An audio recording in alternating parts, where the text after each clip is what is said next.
Hello, everyone, and welcome. Thank you so much for zooming in this evening and joining us here in the beautiful Garden of Light. How amazing is this? So much beauty. My name is Sandra Stewart, and I'm going to be here to share with you some things about crystals. And then I'm going to talk a little bit about the second session and the third session, and answer some questions. So if you have along the way some questions, feel free to write them out in the chat part, and then Ramata will answer them on to me at the end. So before we start, I'd like to invite you to join me with a centering, with a coming into the now, the here and now. I have with me my crystal practitioner bowl, and it's a handheld bowl, unlike most other bowls. And the beautiful thing about that is that it enables you to work with the vibration.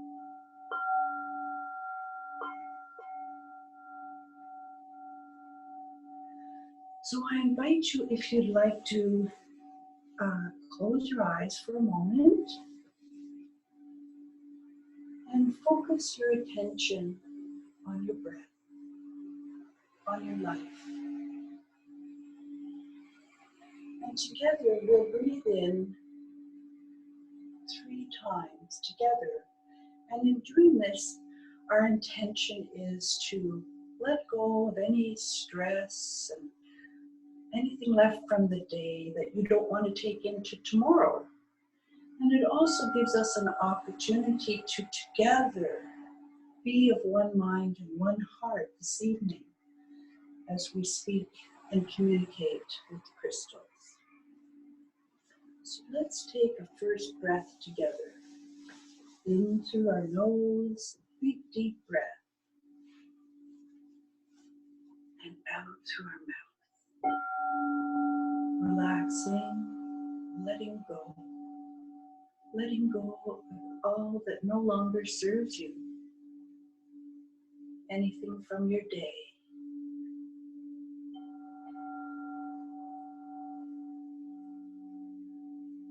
And let's take another deep breath together.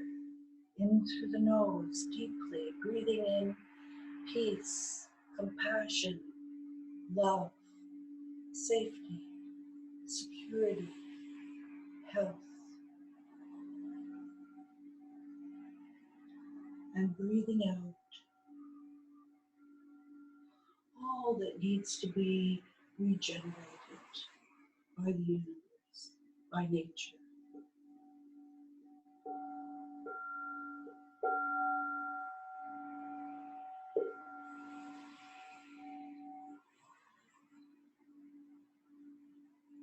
Relaxing, relaxing. One last third breath together. In through the nose and out through the mouth.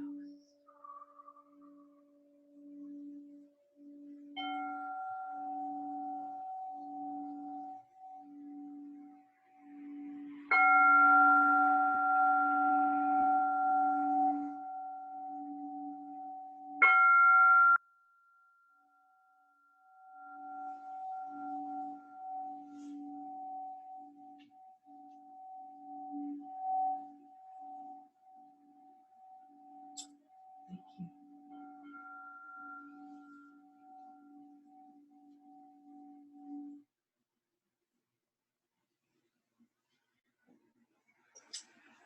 Okay, so how to begin, how to start to talk about these beautiful quartz crystals.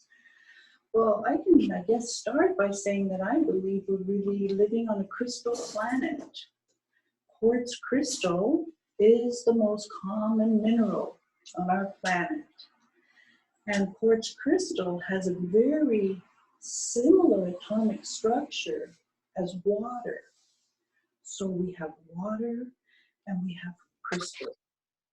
And there's a very close relationship also between water and crystals, because how crystals are formed deep inside the earth as a result of all the pressure and the heat and the movement and the fire.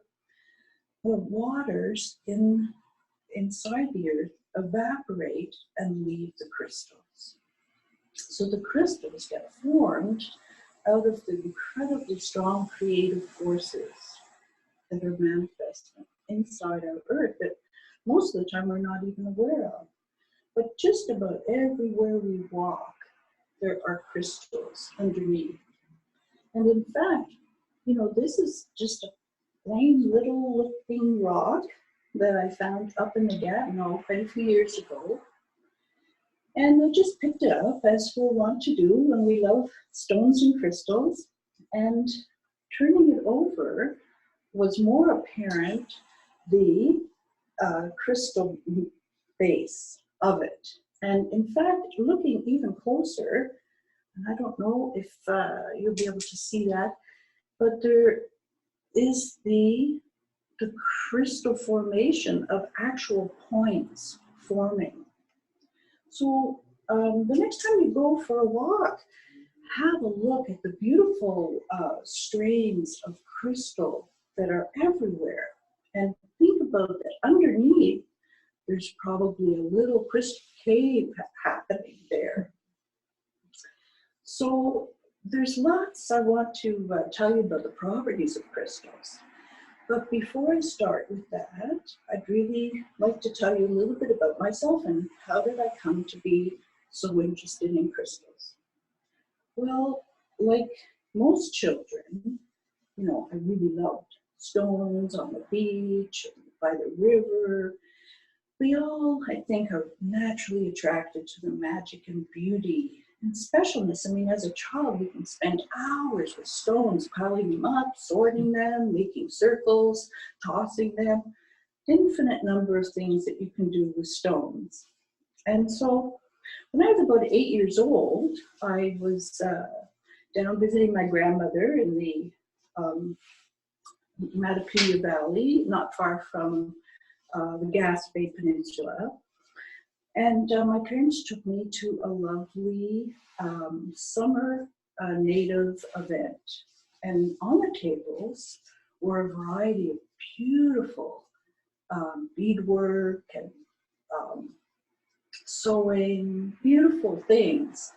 And as a child, the thing that called me was this beautiful little necklace. And the thing that I thought was so fabulous was that whoever made this loved stones as much as I did, because they took the time to drill a hole and make it a beautiful thing to wear. So that was the beginning. Fast forward to the late 70s, 1970s, I was drawn to go and live in a spiritual community for almost 3 years in northern Scotland, a place called Finhorn. And Finhorn is best known for its communication and collaboration with nature.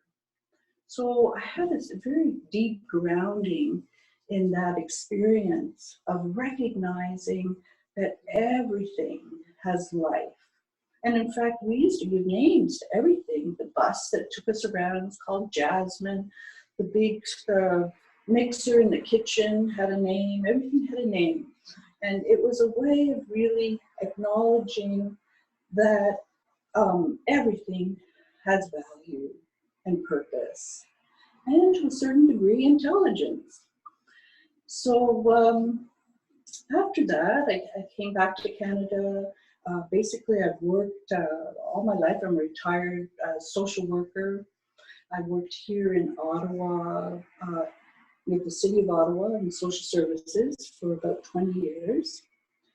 And during the 80s and 90s, I participated in quite a lot of different workshops and conferences, part of my spiritual quest, I guess. It was really what I did in my off time. So I learned a lot, and one of the things that really drew me was the whole Indigenous teachings, because once again, it was a teaching that recognized the intelligence, the creativity, the beauty, the sacredness of all life.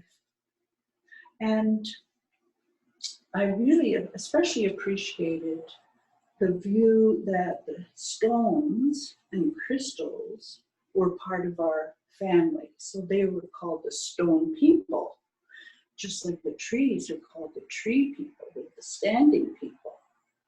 So I'll share with you this lovely rendition. It's a beautiful art piece created by a Native woman called Addie Two Owls. And she's captured here a stone person. She's wrapped these beautiful pieces of stone and put little face on it. And it's so precious. It was so loved that, you know, you can really feel it. Beautiful stone people. So then, oh, and of course during that time too, with the Native interest that I had, I met a man called Eagle Man, who was a Lakota Sioux, Ed McGaw, from Minneapolis, Minnesota. And he taught me many things, and one of the things was how to make these beautiful Native style necklaces.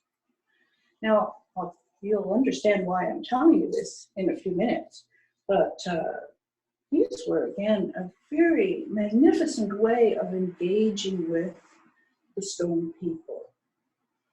And so, as it happened then, fast forward a little bit to 2001, and I had a big burnout.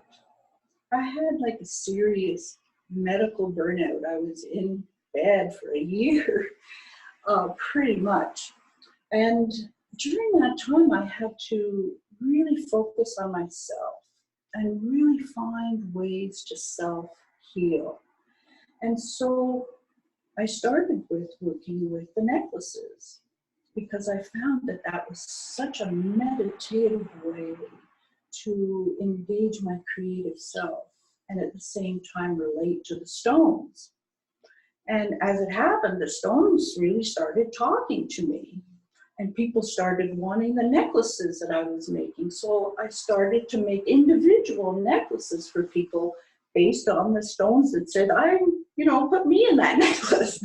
So I go and shop for the stones, and then the person would show up and I'd meet them for the first time, and I'd say, well, I was thinking these stones, and what about this kind of a design? And they'd go, yeah, that's perfect.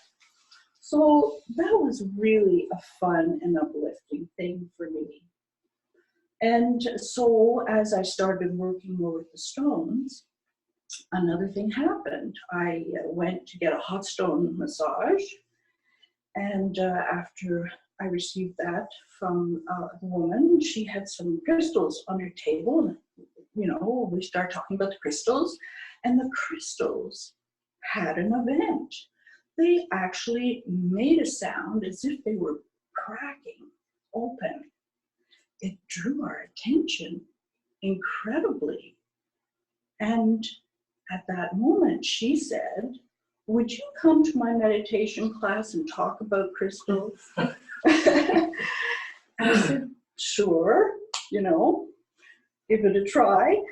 And so I did. And then the same group asked me to come put together a day-long workshop. And so one thing led to another, and eventually I had put together a whole crystal practitioner certificate program. And it had 4 areas. It had the clear quartz crystals, it had the chakra stones that we're going to talk about at the next session. I talked about sacred geometry and the relationship of stones and chakra stones to creation and creativity. And lastly, the last part in the certificate program had to do with working with sacred geometry and the stones and the medicine wheel in ceremony with intention for healing troubled spots on the planet. And so it just kept on going. I then went and did a second level, a more in-depth application of the chakra stones, working with the chakras very deeply with all the different stones, integrating sound as well, and of course conscious use of the colors of the stones. So it was a great creative time and wonderful to really work with, you know, kindred spirits who also loved crystals. And as it turned out, most of the people who came were people already who were doing massage therapy or Reiki practitioner or reflexology. They were already working with energy fields. And so they wanted to know how to integrate crystals into their work. And then at some point, I think it was about 2010, I felt called to put together an online newsletter all about crystals, and I called it the Crystal Times. And so every month, a crystal would make itself known to me that it was going to be the crystal of the month. So here we are. It would be around this time in October that a stone would step forward for November. And it would tell me why it was needed, why the energy of that stone was needed in that month.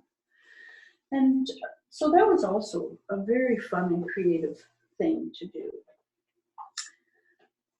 So I pretty much stopped working with the crystals full time like that in about 2011. So, but my love never waned for them, and I'm always delighted to have an opportunity like this, especially to give back to such a beautiful place as the Garden of Light. I really can't say enough how grateful and lucky, blessed we are to have such a beautiful store in Ottawa. It really always feels like a sanctuary to me when I come here. So thank you for this opportunity to be here. So back to the crystals, right?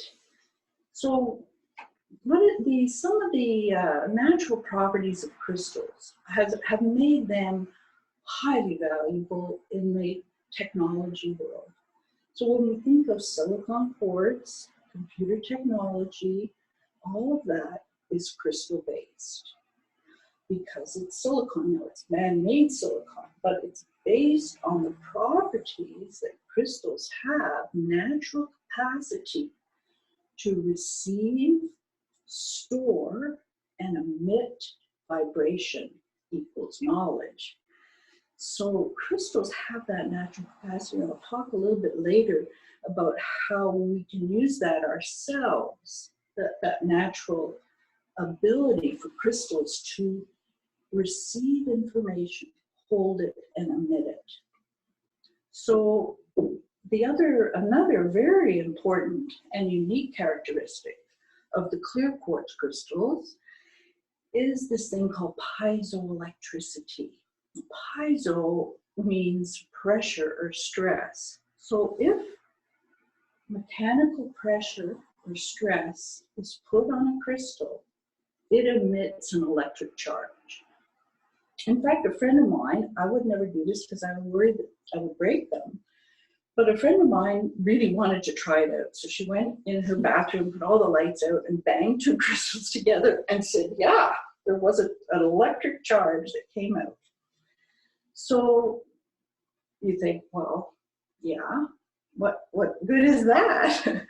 Well, in fact, and the inverse, because they're equally important. So the inverse of the piezoelectric effect is that if an electric charge is put onto the crystal, then it makes the crystal oscillate in its vibrational frequency at such a steady rate. And that's the key thing here. It oscillates predictably and measurably. It doesn't waver. And so that's why it's used, for example, in watches, where you see on the face of a watch, crystal, it's because it's powered by a crystal, no longer having to wind it. The cell gives it its jolt, and then it vibrates forever and powers the watch. So that both of those capacities, both of those uses, the piezoelectric effect from the mechanical pressure or the inverse effect from an electric charge onto it, means that crystals are used all over for all kinds of amazing things in our high-tech world. So crystals are used from satellites to sonar technology to medical technology to security systems. It's actually everywhere. And we don't really know that it's related to this beautiful crystal planet.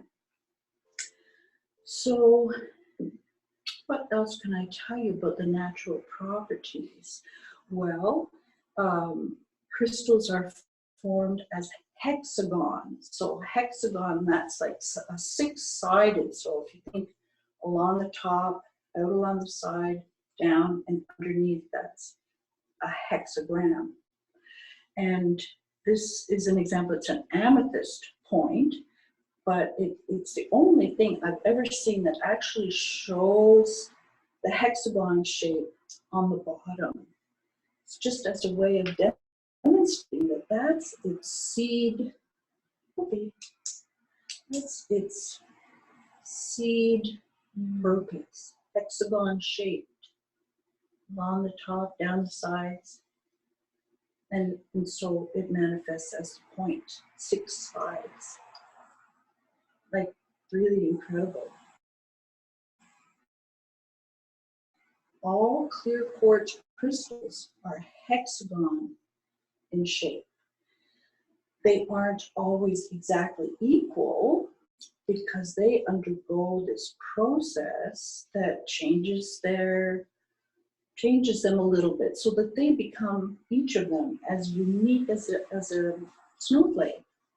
And snowflakes are, six-sided also. In fact, the hexagon shape is the most common shape in nature. It's the shape that the bees have for their hives, and others I can't think of at the moment. But the reason hexagon is used by nature so often is because it's a very efficient way to stack things together. Like if you had circles, there'd always be spaces. If you had squares, well, that's somehow not as efficient because you can get more of a hexagon-shaped stuff than if it's a square shape. So those are some of the correspondences for industrial uses and technological uses of crystals and minerals and so on. So, but for our purposes, tonight we're really interested in, I think, more the metaphysical aspect. But I wanted to share, how important crystals are in our world. So metaphysically, I guess it's this idea of, well, how do I choose a crystal? Like, how do I find a crystal? What would I do with it anyway? So I can share with you that one of the things that surprised me was how incredibly willing crystals are to support us. So, for example, crystals are used for programming, personal programming, in the same way that they're used for computer programming, because they receive, hold, and emit a charge, a vibration. So we too can work with a crystal to program it for beneficial effect. So I had an experience of that, quite a profound experience of that when I was returning to work. I had a baby and I was returning to work, and I had to finish my thesis for my master's program. And the reason I was under pressure to finish it, because I had been doing it part-time for the longest time, and you only had 10 years to complete it. And I was finally on the last step. But time, like I didn't have any time. I was working, I had the baby. So I took that crystal. It wasn't this crystal, but I can just give the example. So I'm not the only one doing this. They write about this in the books, in crystal books. So they programming a crystal for a purpose is quite a common thing, but I don't know how many people actually do it. So I hold the crystal.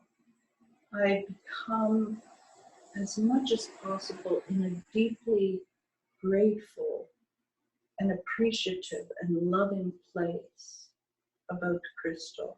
So see, it's winking back at me with all these rainbow. As I feel into it, it gives back right away. So you only need to try it yourself and you'll see how responsive they are.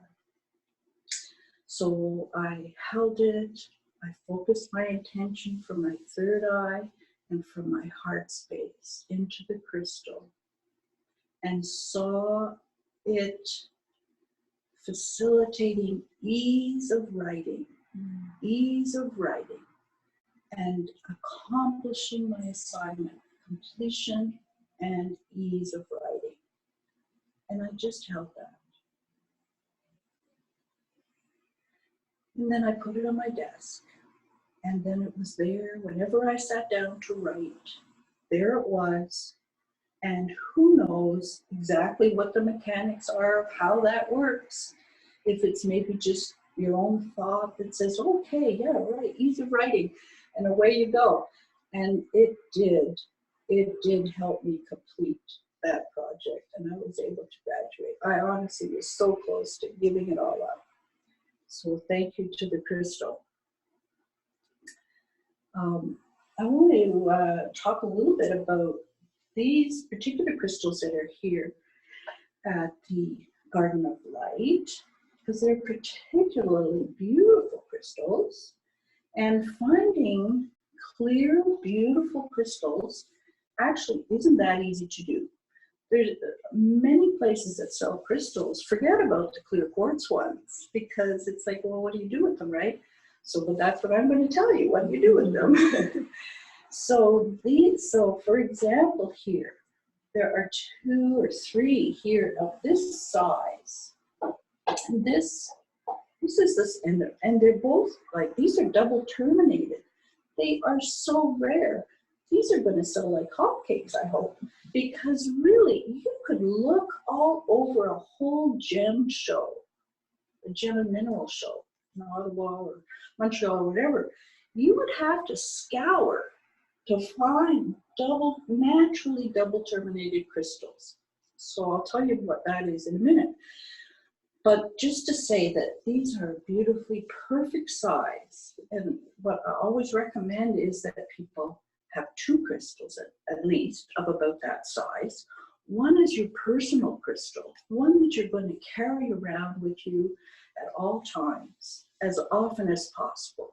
So it becomes your lucky stone. It becomes your friend. It becomes your ally. It's what you turn to when you need support. If you don't have a friend handy, you've got a crystal, So one for yourself and one for others, so that you can help. You can put intention for assistance for someone else. So you can work with both of them. These are really magnificent. Okay, so talking now a little bit about how they grow and what does that mean, a double-terminated anyway.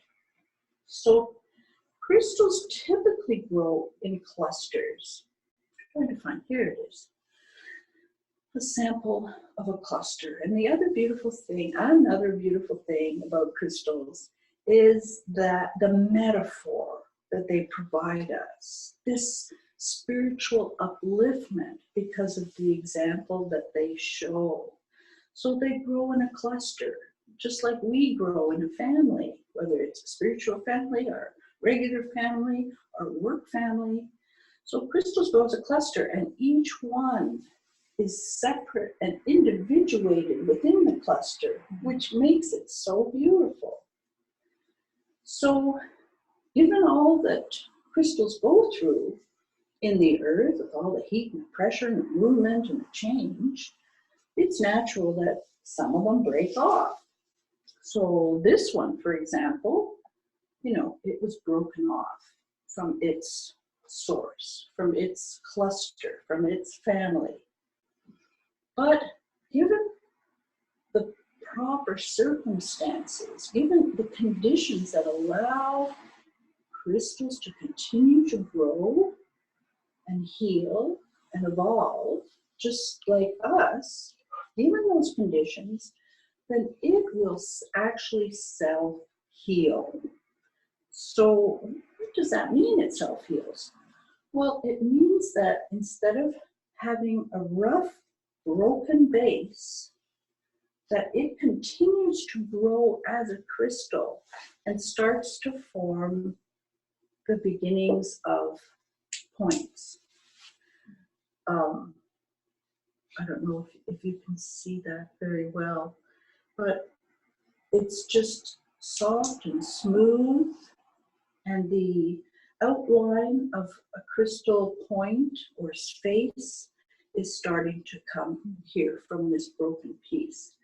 So to me, that's like a beautiful metaphor, that as humans, given the right conditions, given the things that help support our spirit, we can self-heal. We can heal the places where we're broken. We can find opportunities to actualize our perfection and what we're meant to be. So another example of a crystal that has broken away, fallen away from its cluster self, cluster family, is that the crystal can become double-terminated. It can grow at one end and the other. This is an example here of a large double termination. So that's pretty extraordinary and unusual. And like I said, you have to, look a lot to try to find. And these, almost all of these in here are double terminated. And some are called laser crystals as well. And what that means is that they have a particular clarity to them, therefore a particular focus, like a laser light. And often they're a little bent too, because it's a number of crystals that have come together as one. So double terminated, So the metaphor, again, perfection in our connection to source, to the sky, to the cosmos, from where we come, connection. And connection in the bottom to the earth, to groundedness, to being here now. And so with both of those activated in their perfection, it allows it to express its perfect self. And the same for us. When we're really balanced in our connection to the cosmos and our connection to the earth, then it allows us to operate from a heart place. So, what else can I tell you here? I want to talk about these big, beautiful ones. This is interesting because I brought this one from home, and there's one here that could be its sister. Here it is. So this one is here at the Garden of Light. So this beautiful one has such a presence because it's so strong and powerful. So it's called a generator crystal because it's really pumping the strength. And, you know, you could sit that anywhere in your room or in your home, and it's going to be talking to you because it's really, really strong.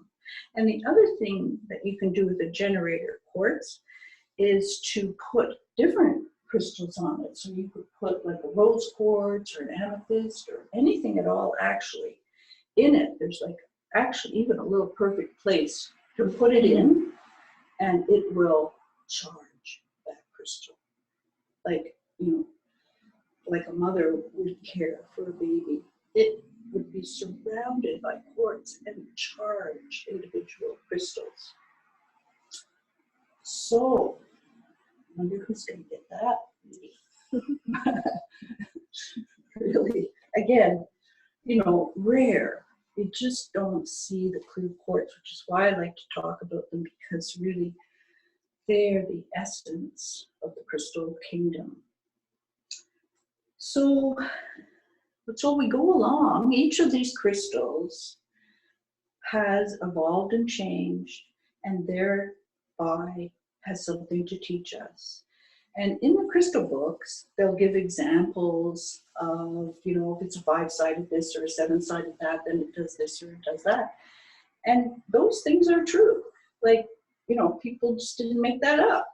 So this one, for example, is called an Isis crystal. And you can find an Isis crystal by counting the sides of the face. Do you remember I said that typically it's six sides and 1 point?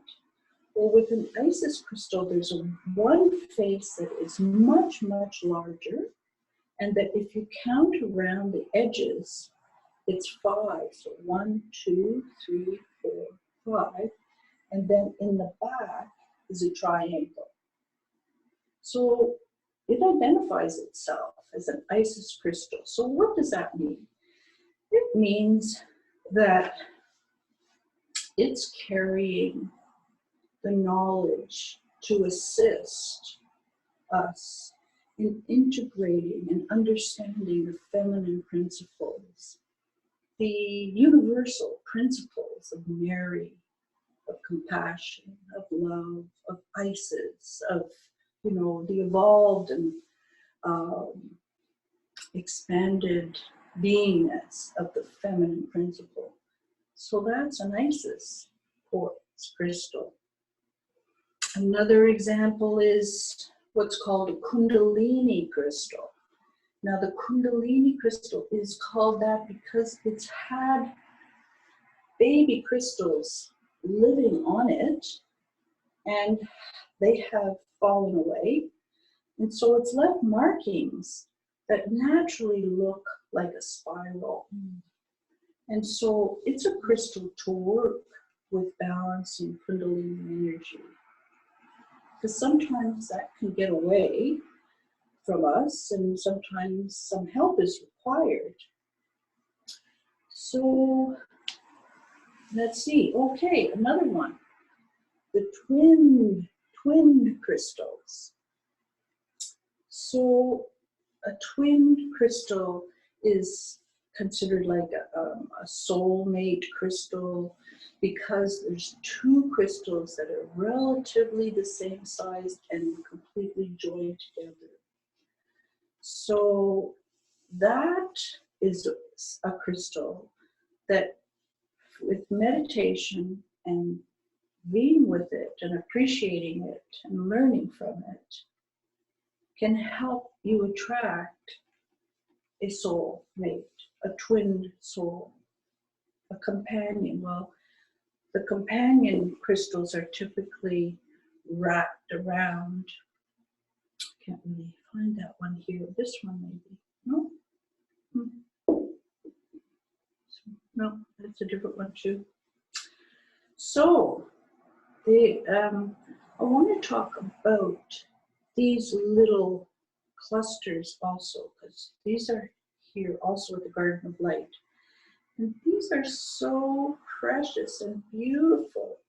Little single points with other pieces on them. Like, each one of these is like such a miracle, really.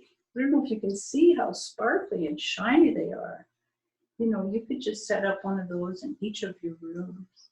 Each room, one room. Beautiful, beautiful, heart opening. Treasures, beautiful treasures. Okay, so what about how you find your crystals? So let's say you come in and you're looking for a crystal, right? You're looking for a clear quartz crystal. So it's a perfect opportunity to let your intuition be your guide. If you let the crystals know you're coming, they'll be ready.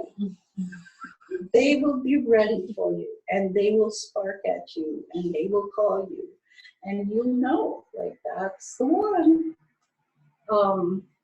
It always saddens me when I witness someone really being called to crystal, and then they don't get it, because, oh my gosh, what a missed opportunity. But, you know, there can be reasons for that. But just want to encourage you to, you know, if you can at all, if at all possible, to follow that call if they call you. They're really magical, perfect expressions of the oneness. So cleaning, I want to make sure I haven't forgotten everything about anything. Application, meditation, right. So the simplest way to use a crystal, the most simplest and common way, is to meditate with it. So that's another aspect, that natural characteristic that crystals have, is their capacity to amplify. Okay, so an example of that in technology, or old technology, was like the old phonograph record system, where they have a stylus, you know, to play grooves.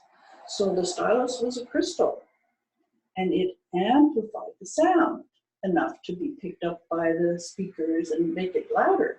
But that's the natural attribute of a crystal, is amplification. Amplification of sound, amplification of thought. So it's why sometimes if you go in to some of the big gem shows, after a little while there, you're just sort of buzzing, because the crystals are really alive and vibrating and amplifying off each other. So there's a big amplification of their energy. So, but in meditation, you know, you just can hold the crystal, be aware of the crystal, be aware of its capacity to amplify your meditative state. It's an enhancement of your meditative state.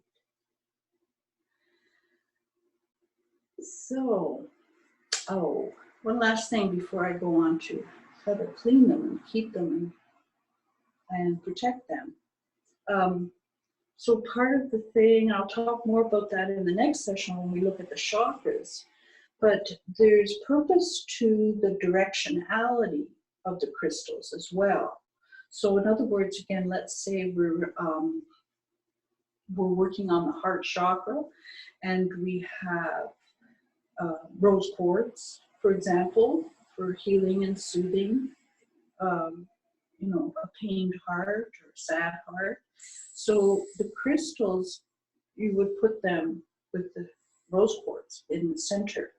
And so what this does, because of the line of direction of the crystal, the line is going to amplify also that way, strengthen the whole effect.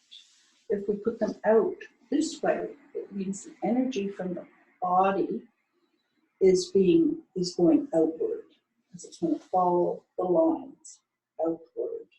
Keeping in mind it's got all of these incredible characteristics, the piezoelectric effect, the healing and expansion, like on and on. They're pretty incredible tools. So when you do get a clear quartz crystal, And it's not the same for the chakra stones, but for clear quartz crystals, because they are so receptive to thought, that you really do need to clean them when you get them home, because they've traveled from a very long way. Arkansas is one of the places that has some of the most beautiful clear quartz crystals. Also Brazil is a very well-known place, beautiful crystals. So they've traveled a long way, and they've collected stuff just like we do. Go outside and we collect stuff on our vibration, on our aura. So they do need to be cleaned. Easy peasy. Water. I just put them under the tap. I always put the point down and let the water run. And sometimes they get actually quite sticky. And you can, like, that's because it's collected stuff. They get sticky. And so I know some of the books I don't know, but I've tended to get away from using salt and instead just water with a little touch of soap on it to get rid of that film and stickiness. Really important. And even more important when you're working with the crystals and the chakras and the energy work, they always need to be cleaned. Another way to clean them is, of course, with smudge. You can clean them energetically with Reiki and so on, but I always find water and just a touch, a little dab of soap really does a good job. And then, of course, they love the sun. They love the water, they love the sun, they love the moon. And the moon and the sun really charge them, strengthen their life force, just like us. So those are some ways to keep the crystals clean. What else? Storing them. When I was doing a lot of work with the crystals, I always would cover them up, almost like putting them to sleep, because otherwise they're in a way losing their charge, losing their vibrancy. Although ones like this, like the big generators, you know, they like to be out in the open as much as possible. And you know, look at these amethysts. I'm going to get distracted now to the amethysts, but these also, I mean, to have one of those in your home is to have a beautiful, loving presence in your home. Beautiful rainbows in there. Amethyst is the crystal of our times. It's the crystal of this transformational time into the Aquarian age, the age of Aquarius. The amethyst is the stone of synthesis, is the stone of pulling a lot together into harmony and peace. You just, you know, to have one in your home is a blessing. So, what shall we do now? Right. Other ways that stones come to you. Stones will come to you in your dreams. You'll wake up. I woke up one morning with something stamped. I can't even think of what it was now. And I went looking for it and found it. And it was a beautiful purple stone. Unusual. It just happened that where I called, they happened to have one. I also had a dream about a clear quartz crystal. And it was so clear. The light was just sparking off this crystal. When I woke up, and it was in a case in the dream. And I woke up and I was like, wow, I wonder where that crystal is. Well, that very day, it was January, I was looking for a new address book. And I wanted a particular address book. I wanted one that was made out of silk, like those Chinese address books. So I went down to Chinatown. I rarely go to Chinatown except to eat, but I went looking for one of these things. And I went into several stores. No.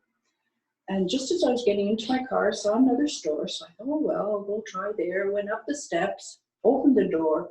There was the case from my dream with the crystal in it. this crystal. There it was, that same day. Still like unbelievable. But this was what happens. It's not unusual when you're working with the crystals. They are a communication device after all. So they really know how to get to you, how to communicate, and how to show you where they are. They don't leave any doubt about it.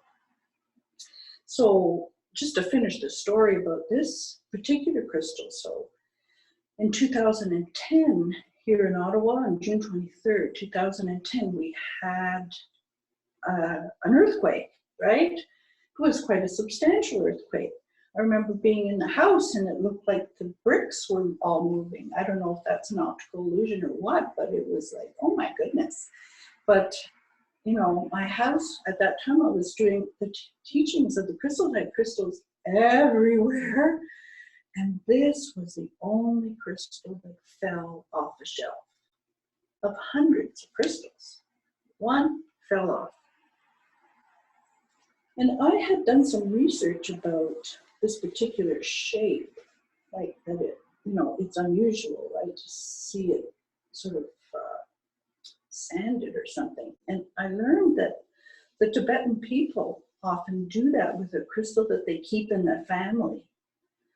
And so I've always considered it that it was a Tibetan, that it came from Tibet. I always felt it came from Tibet.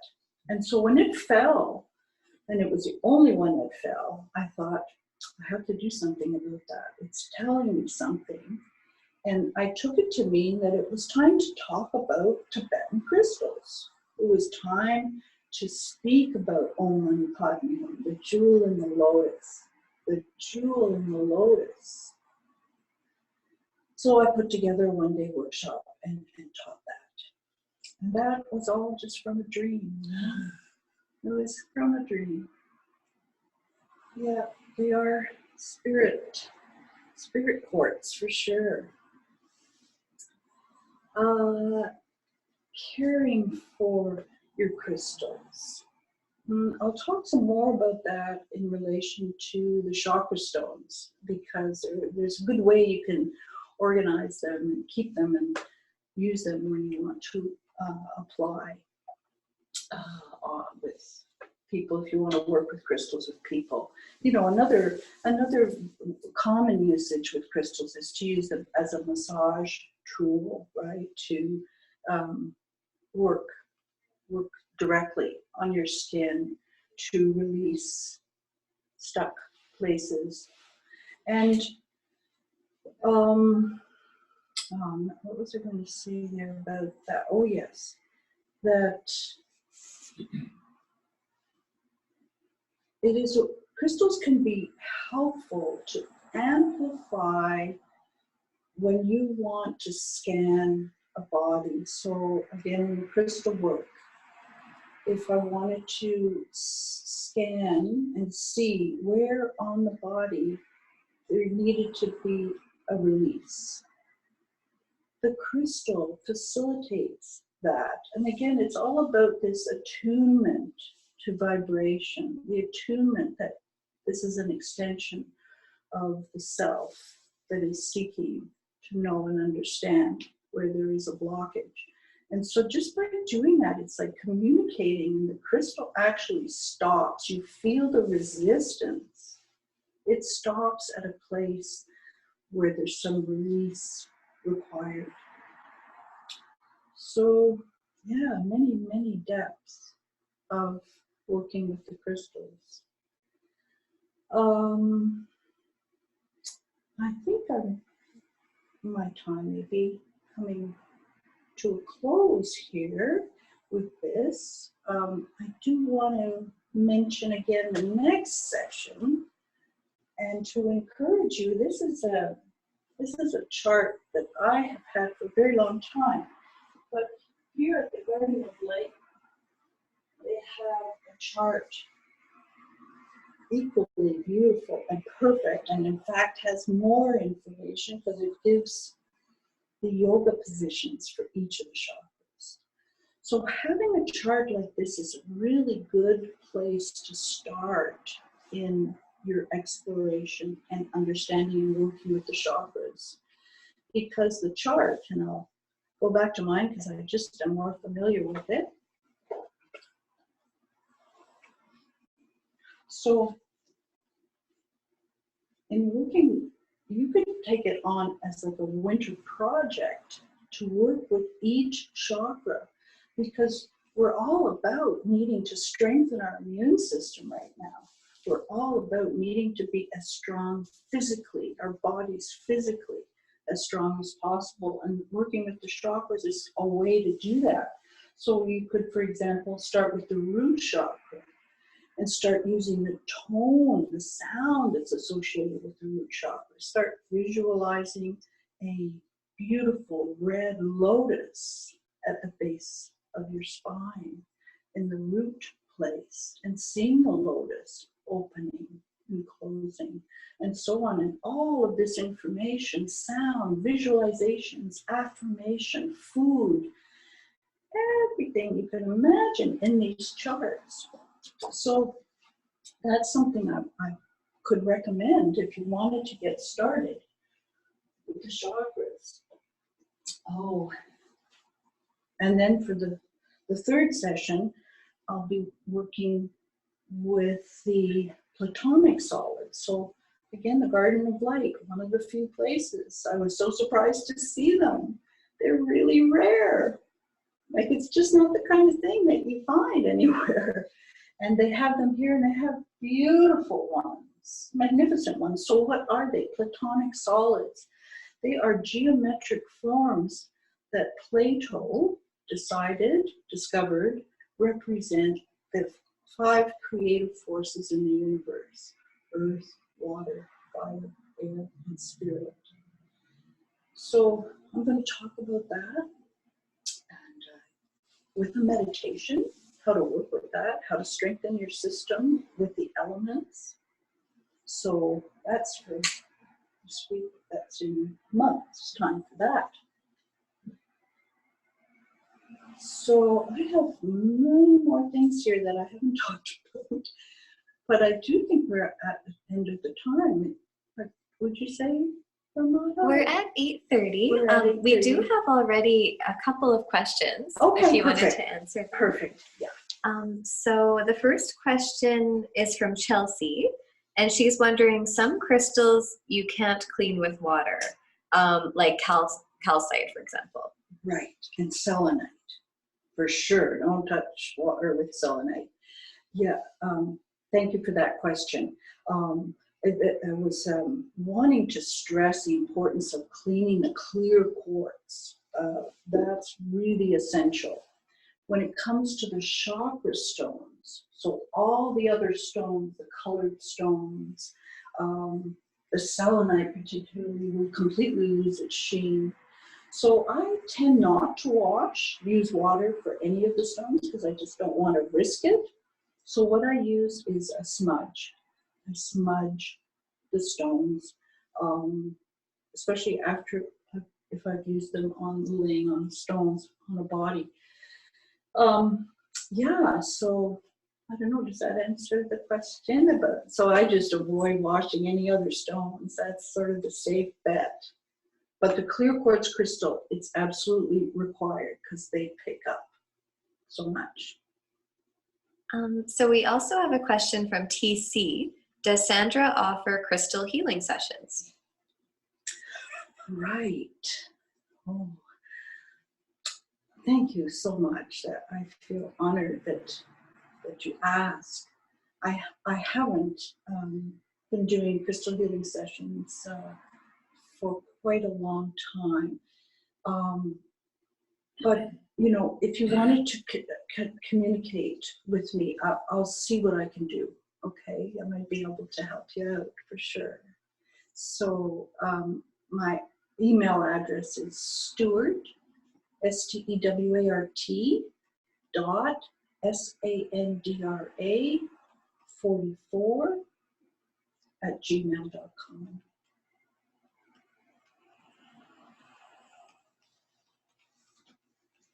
Okay, so I've shared that in the chat too. Do you happen to know what the cost of that chakra chart is? size? 1195. Okay. Mm-hmm. Two-sided. Mm-hmm. Really fantastic. Oh my. And we have one more question here. Is Sandra on social media? If so, can we add her? I actually do not participate in social media. She's on spirit media. But I'm happy to respond to any questions you might have, additional questions that you think of at any time, really at any time. Feel free to email me. Can I have a question? Oh, of course. Any special reason that you would want to mention about not participating in social media? Associated with your presentation, maybe, or what? I don't want to go into anything personal. Right. I don't know exactly. It's just become a habit, I think is what it is. When Facebook started so many years ago, I actually vibrationally had not a good feeling about what was happening. And I felt I needed to not participate. However, I know also that so much good happens as a result of social media and the connection, the global capacity. But I just stayed away. Yeah.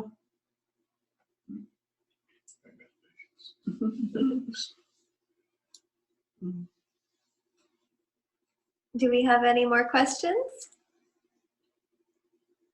We have lots of lovely comments. A lot of people are very grateful for the opportunity and looking forward to the next one. Great. Thank you so much for coming. I really, really appreciate it. I hope to see you all in 2 weeks. I look forward to it very much. Thank you kindly. Oh, we have a question coming in. Tanya is asking, any must-haves? Must-haves. Absolutely. For sure. At least one clear quartz crystal. You know, any one of these would be just divine. They're so beautiful. So any one of those, any size, it doesn't matter, but a clear quartz to work with, to, help understanding and growing your communication with the crystal kingdom, because that's what we live on. We live on this crystal planet. So for sure, clear quartz crystal, an amethyst, a rose quartz. These can be just little tumbled stones or any variety. You know, these are very powerful stones. The amethyst, the rose quartz, the clear quartz crystal. The next session, I'm going to bring an outline of the basic, what I called a practitioner's kit. Basic stones of the chakras. Some are one, some are two, mostly one, to be able to work with the chakras. So I can give that to you. You can post it if you'd like before even, so people don't have to wait 2 weeks. I can do that happily. Mm-hmm.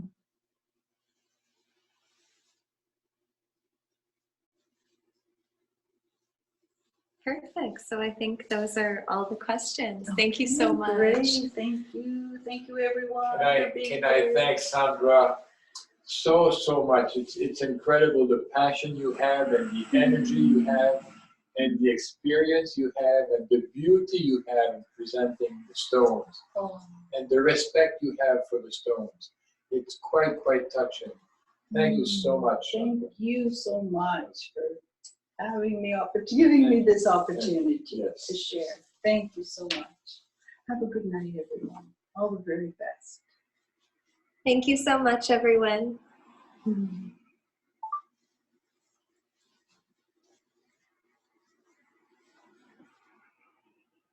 Gosh. Why do children love stones so much?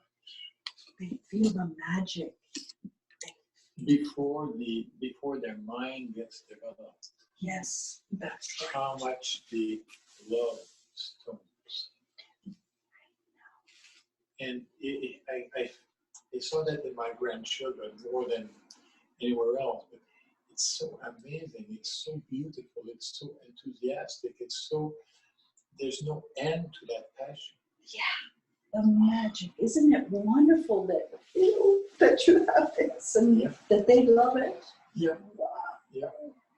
Well, Sandra, sorry, we have one more question. Oh, Someone's wondering, is there any reason why one should not have another hold your crystal? aha. Well, that's an interesting question. That's a good question. I guess technically there's no reason. If you felt that you wanted someone to hold your crystal or you wanted to share the vibration with them, there would be no problem with that. There would be no problem. Yeah. On the other hand, I could say that some people are very protective, and I know that for myself, I think I've had one or two crystals that were like all mine, that I just really did not want to share them at all. And maybe it's the crystal telling me that. I don't know. But there isn't a hard and fast rule. I would say that it's whatever you feel is going to work for you is exactly perfect.